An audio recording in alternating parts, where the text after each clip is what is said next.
My name is Barton Thompson. I'm 30 years old.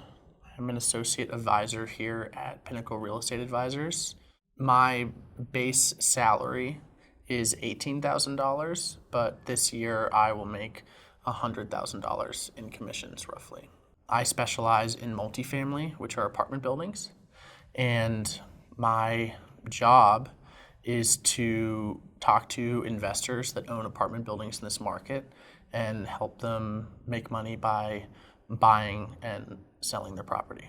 A typical sales cycle for a real estate broker from the very beginning is to get to know the investor, because you're not the only broker in this market. You need this investor to choose you.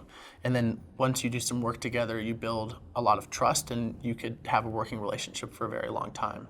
You could spend months or years talking to and getting to know an investor before they're ready to sell a property. You go from getting to know that investor through a meeting and getting to know that investor's building. You'll tell that investor how much that property's worth, and then you're working towards getting a listing agreement. And you'll have 6 months to go and sell this property. So then you'll be putting together marketing material and a marketing campaign.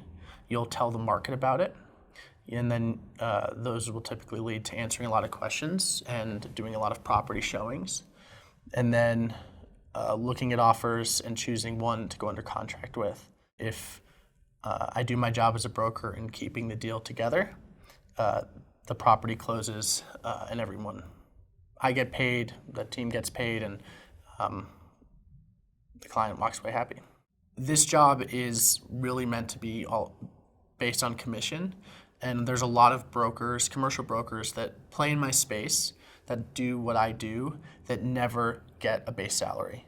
That's actually more common.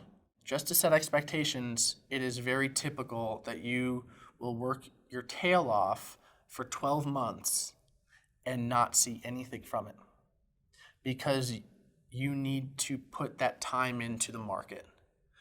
And so those first 2 years are a grind in the way that I'm sure many sales jobs are, and that can be hard if you aren't receiving an income right away. Typically, around that 4th year is when you as a broker hit your earning potential, which actually, considering other industries, is pretty quick. What I love most about what I do is the autonomy that I have, because almost everything that I earn is in commissions. So if I don't show up to work, then I'm not working towards getting paid later. But that means that if I want to take a Friday off and go snowboarding because the snow is great, I don't need to ask anybody's permission. That's what I love most about the job, that I am fully responsible for my own success. And so when I have a good year, I know that I'm set up with a great team, in a good firm, in a great market, but I also know that I earned that nobody gave it to me, and there's a sense of pride in that as well.